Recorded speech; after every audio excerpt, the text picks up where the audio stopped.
My heart is to see God's people full of passion and the fire of God, hungry for His presence on a daily basis, full of His power and having a positive impact on the world and those around them, living a life of freedom and victory. This is Running with Fire. There's never going to be a time in your life where you have not got a battle, because God's training us, equipping us for future battles that are going to come our way. So the battle that you're facing today, hey, yeah, that's fine, but it's at a lower level because there are bigger battles yet to come. So often, I believe, we don't use spiritual weapons. We use everything else. And then we wonder, why is this battle going on week after week, month after month, year after year, decade after decade? Because you can't beat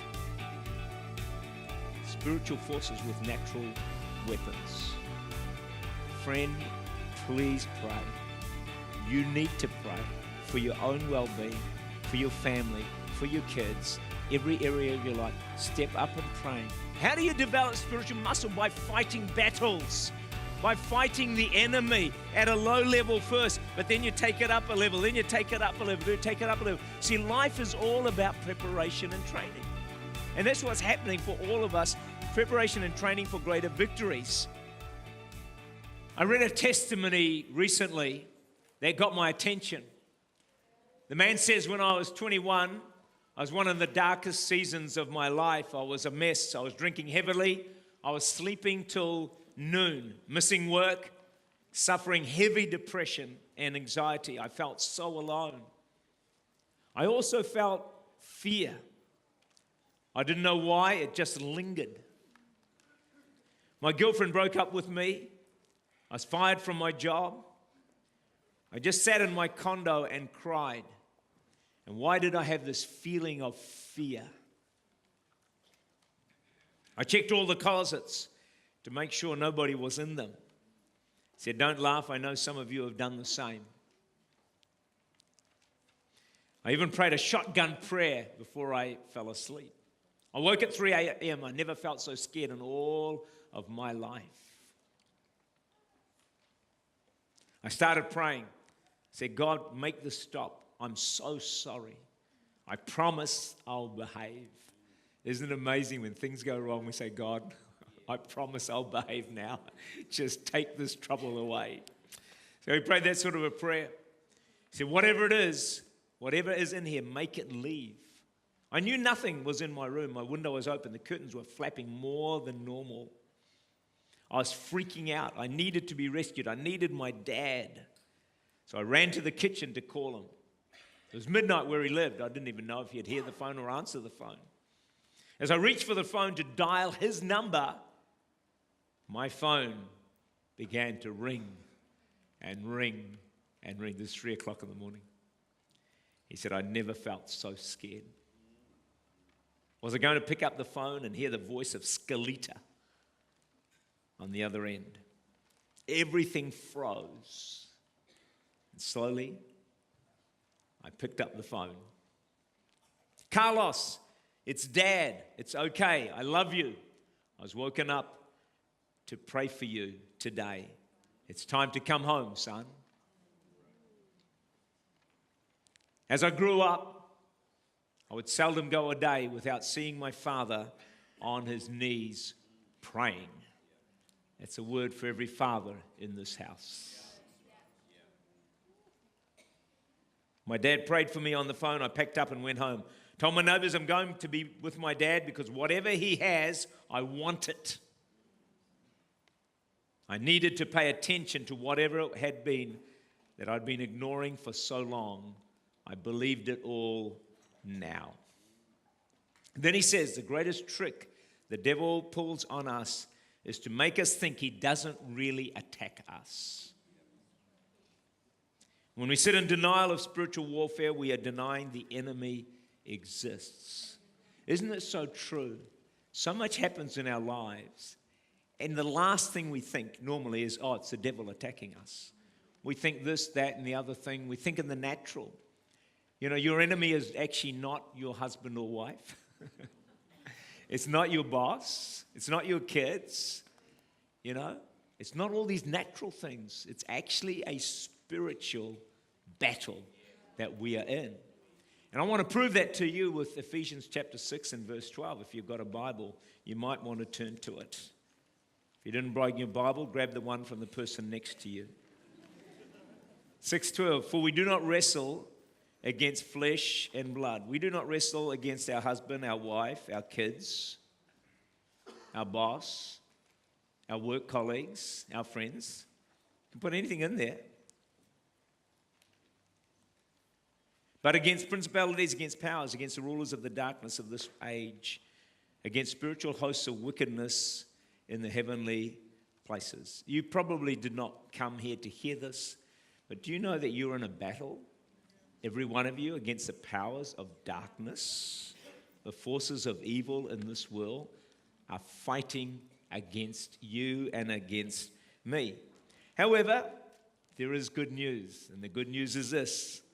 Greater is he that is in us than he that is in the world. There are more for us than there are against us. But we do need to understand, 2 Corinthians 10 verse 4, the weapons of our warfare are not carnal, but mighty in God for pulling down strongholds. So here's the question, what battles are you facing today? Just think about them for a moment. What are the battles that are confronting you? And how are you fighting them? How are you battling them? What weapons are you using to defeat the attack on your finances, your relationships, your family, whatever it might be? What weapons are you using?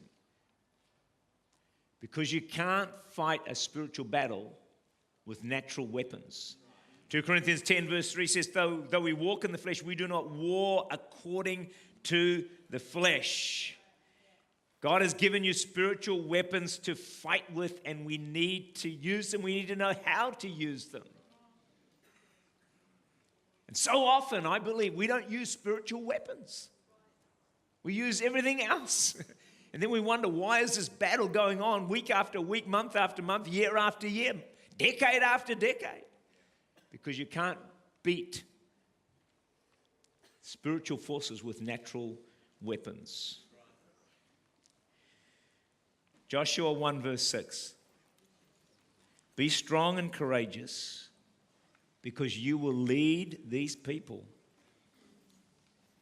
to inherit the land, that's New Zealand, that I swore to the ancestors to give them. You know that God's promised New Zealand to us over and over again, to our people who have gone before us. It's been a promise that New Zealand will turn to Jesus.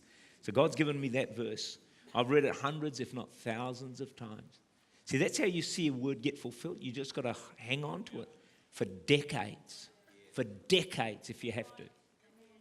Then the other verse he's given me, write this one down, Psalm 37 verse 34. Wait on the Lord and keep his way, and he shall exalt you what? To inherit the land.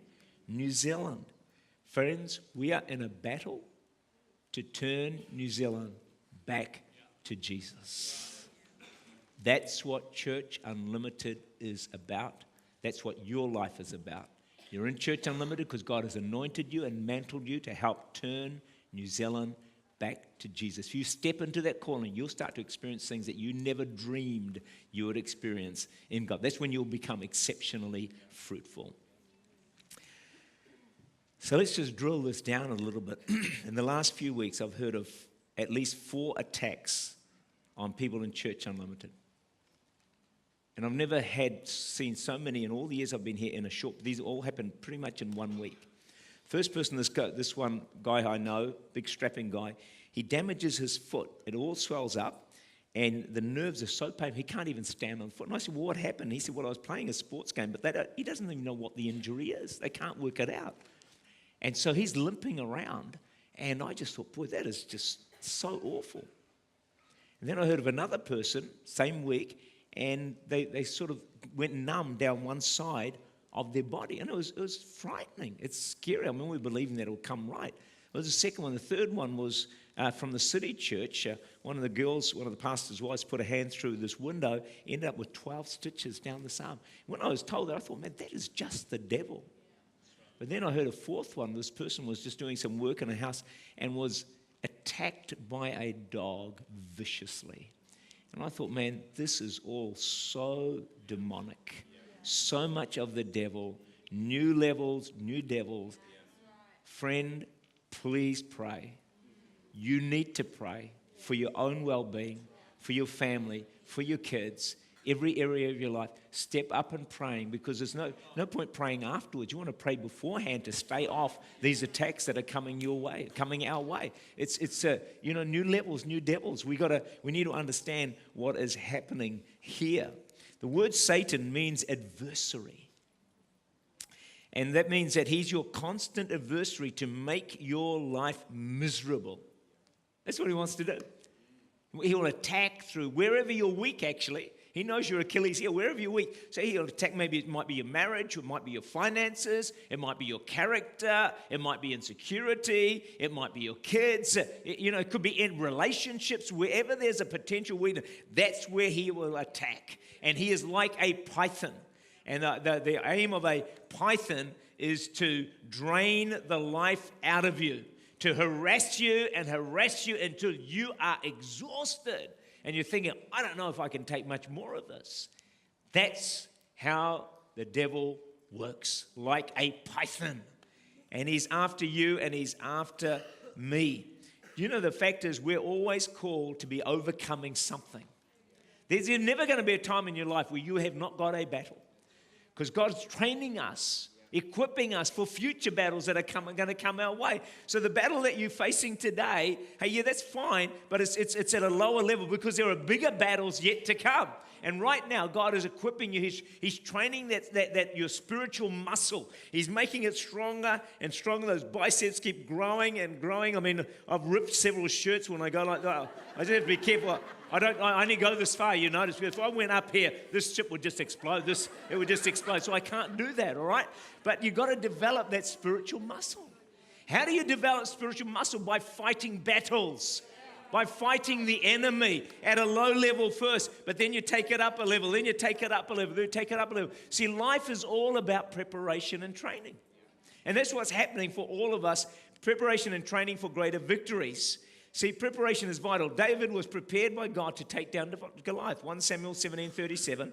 David said, "The Lord who delivered me from the paw of the lion and from the paw of the bear, he will deliver me from the hand of this Philistine."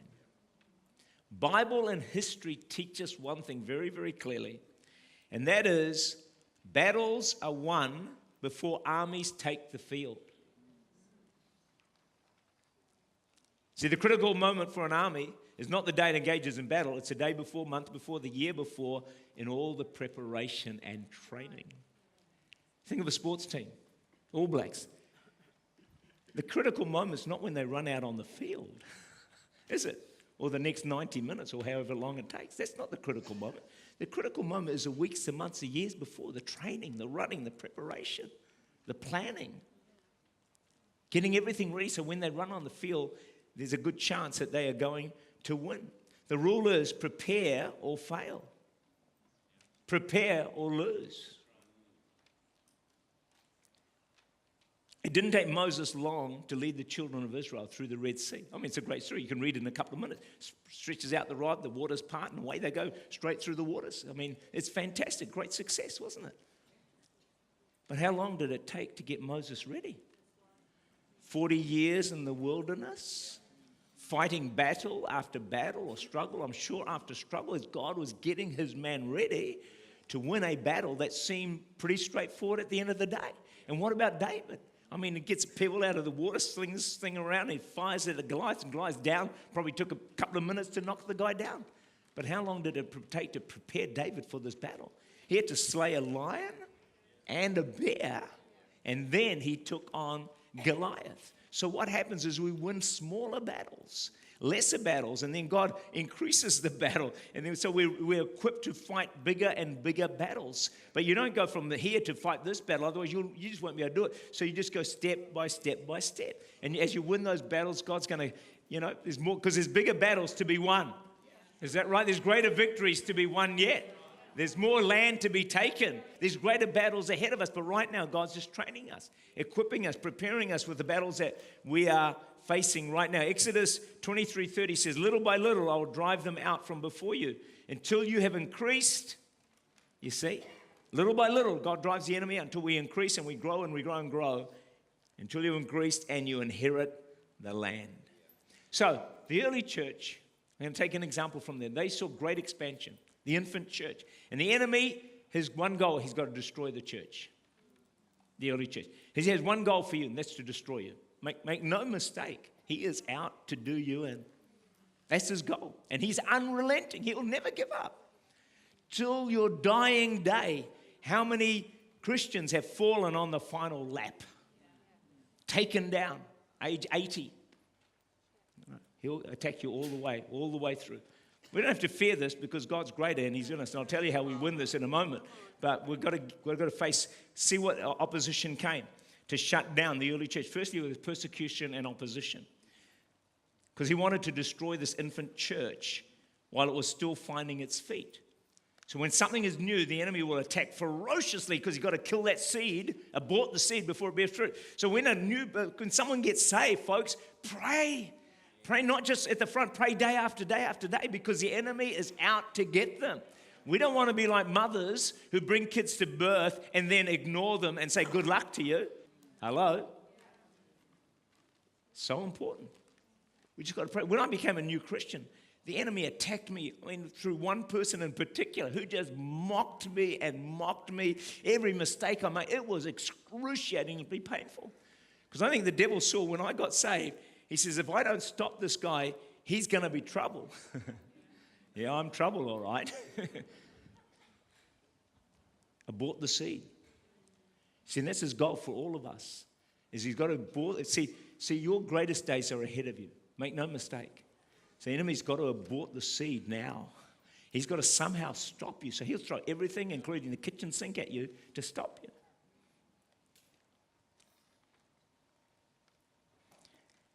Then the second thing that the enemy does, if persecution, opposition doesn't work, he tries moral corruption. Have you ever read Acts chapter 6, right, beginning of the early church? You know, the opposition and things not doing the job. So then you have these two people, Ananias and Sapphira, they drop dead. Like the apostles, they're dealing with these guys and bang, husband dies and the wife dies. Moral crime. And do you know what they did wrong? They were unfaithful with finances. Can I just issue a little warning here? You be very careful with finances. Pay your bills. Do not rob the social welfare. Pay your taxes. Be scrupulously honest in every aspect of your finances, of your business, of your money, or whatever it is, because it's one of it's one of the few areas of life where God says, if you get this right, I'll open the windows of heaven over your life. If you get finances right. But you know what? The devil's not going to tempt you to rob a bank because you won't do that. No, he'll tempt you to be dishonest with $5. Hello? $5. Where you're not ruthlessly honest in every area of financial dealing. That's so important. But if he can't get you there, he'll go for sexual impurity. You know, he'll go for pornography or whatever it might be, but it's a moral corruption as his second attack. But then the third one is maybe the most clever of all, and that's distraction. Distraction. See it in Acts chapter 6, his goal was to preoccupy these apostles with all the administration, good works, loving people, looking after them, which has to be done, and it's important, but that wasn't their primary calling. They were called to, they were apostles, called to be in the word and in prayer. That was their primary calling, because without that, they wouldn't teach properly and the infant church would be weak and it would fall. So the enemy came in to distract them, but they were smart enough to work out, now let's find 7 men full of the Holy Spirit and they can do this stuff, and we'll give ourselves to prayer and the ministry of the word. And so the church was able to grow and be strong. But see, the enemy, the problem with distraction, you want to write this down somewhere, because right now the enemy is wanting to distract you so you don't hit the mark for Jesus. The subtle thing with distraction is the things you're doing are not wrong. They're not wrong things, isn't it? You're looking after people and, providing food and all the rest. That's not wrong. It was just a wrong priority. See, distraction's all about priorities. And the devil wants to get your priorities all wrong so you can't be all that God has called you to be. He may distract you with a sport. He may distract you with your kids' sport. He may distract you with a hobby. He may distract you with your work, your job. So it just demands so much of your time, you can't pursue God fully. Every blessing is not a blessing. Hello? Every blessing is not a blessing. Sometimes a blessing is to distract you from what God really wants you to do. And so we need to passionately pursue, God's will and God's call on our lives. So if Satan opposes a new convert, he's going to oppose more bitterly the Christian who is pressing on in God. See, the spirit-filled life is not a life of peace and quiet. It's a battle. It's warfare. It's a challenge. You got to, the devil's after you, and you got to, you're going to win, and you can win in the end. We'll show you how to do that shortly. But you got to understand, it's a battle that we're in. He wants to distract you, either with opposition, persecution, moral corruption, or distraction. Maybe if you want to escape some of the struggle, well, just get out the lazy boy. Lie down and watch TV all day and don't serve God and don't get to church and all the rest of it. And the devil still won't leave you alone, but he probably won't attack you quite as ferociously as he's after a person who's going all out for Jesus, who's growing in Christ, who's serving God. See, as we press into all God has for us, as we seek to be more effective, then we can expect greater battles and hostility from the enemy. So, how are you going to win your battle? I'll give you 4 points. Write them down. Number 1, realize Satan is disarmed and humiliated. He is defeated, man. He is a loser. He is a loser big time. I mean, he's going to end up locked up forever and tormented for the rest of his life. Colossians 2:15, having disarmed principalities and powers, he made a public spectacle of them, triumphing over them in it. We don't have to defeat the devil. He's already defeated. We just have to use our God-given authority. Do you know the authority that you have? Now, make a note of this. Memorize this verse, Luke 10, verse 19, which says, I give you the authority. That's you. Okay, that's not the verse next to you. This is you. I give you the authority to trample on serpents and scorpions and over all the power of the enemy. Nothing shall by any means hurt you. If the enemy is obstructing you right now, he's challenging your life, your finances, whatever it might be, God says, I've given you authority to trample on serpents and scorpions and over all, not some, of the power of the enemy. So you need to get out that verse. I get it out all the time. Regular. I pray over it. I come against the devil. I resist him. I rebuke him. I command him to flee. And guess what? He runs for his life. But you've got to develop that muscle. The muscle of authority. You can't fight a spiritual battle with natural weapons. These are spiritual weapons. Fight. So, the battle that you're facing right now, God wants you to beat the thing. So secondly, see yourself as more than a conqueror. Do you see yourself as a champion? Do you see yourself as God's word says you are, or as you see yourself? My Bible says in Romans 8:37, in all these things we are more than conquerors through him who loved us. More than conquerors. The word is hupanikos, which means first-class victor, overwhelming conqueror, unequaled champion. Tell the person next to you, you are an overwhelming conqueror. It's pretty quiet. Can you give it a bit of volume? Try it again. Overwhelming conqueror. Yell it at them. Shout it at them. So how do you, the battle that you're facing today, how do you see it? How do you see it? Oh, well, I'll get through it maybe 5 years, 10, 20 years, time will pass and be okay. Do you know we put up with too much? We just put up with too much nonsense when God has given us authority to deal with many of these things. Maybe there's some things that are kind of right out there that are extreme, but I'm talking about in the general run of things. You don't want to say that. Don't say, I'm going to put up with this. Say, I'm not going to put up with this. Devil, I'm taking my authority and I'm driving you out of town. Okay, number 3, stay connected to God's people. The banana off the bunch gets peeled. Don't be a banana. Do you know how they capture animals? They look for the one that strayed from the flock. Hebrews 10:25, let us not give up meeting together as some are in the habit of doing. Get to church every week. Be part of a small group. It's so important. You know, years ago, people used to come to church every week, morning and night. Then it changed to become every morning. Then it's changed to every second week. Some get every third week. I say, get to church every week. What, for my sake? No, for your sake. Because the banana off the bunch gets peeled. There's too many Christian bananas in New Zealand. They've been peeled by the devil. Seriously. Tens of thousands of Christians, once lovers of God, people who did 10-day fast, 20-day and 1-day fast, are no longer in church. Why? The banana off the bunch got peeled. The devil's taken them out, and it is a disaster. And it starts with skipping church. I heard of this Christian that lost their way terribly. Things got really, really bad. Isn't it amazing? People wander away from God. Things get bad and worse and worse and worse. Then they finally turn back to God. But the mess they've made in the process, what a disaster. They finally got their life right and came back to it. But the thing that they said is that they stopped getting to church. And the devil came straight in, just wiped them out. It was tragic, really. Okay, the next one is declare God's word and promises. Deuteronomy 28:13, the Lord will make you the head and not the tail. You shall be above only and not beneath if you obey the commandments of the Lord. Romans 8:31, if God is for us, who can be against us? Isaiah 54:7, no weapon formed against you will prosper.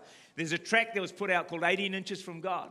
Basically, it said that most Christians have God's word in their mind, or hopefully they do, have it in their mind, but not in their heart and spirit, where you get faith and where you defeat the devil. You've got to get the word of God from your mind to your spirit. So sitting here and hearing the word of God, yeah, you're getting it in your mind, but then you've got to get these verses that we talk about, meditate on them over and over again until they get in your spirit, and then they have power. You see, and without that, you don't have the power. So you've got to read your Bible every day. Increase in prayer. My last point, pray daily for protection. I pray every day for protection. You need to. Seriously, you need to.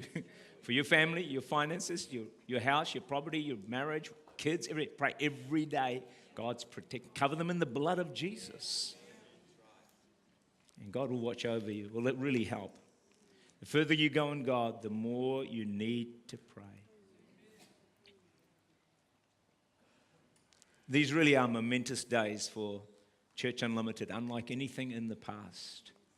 This is your time. This is my time. This is our time to step into greater blessing than ever before. But we are in a spiritual battle, and the enemy is throwing his weight around. The good news is this: the enemy has been defeated. We are more than conquerors. As we stay connected to God's people, declare the promises of his word, as we increase in prayer, we will win greater and greater battles, and we will turn this nation back to God. We will get the job done. Thanks for watching Running with Fire with Bhana from Church Unlimited. Church Unlimited meets in a number of locations across New Zealand and overseas. We would love to have you as our guest.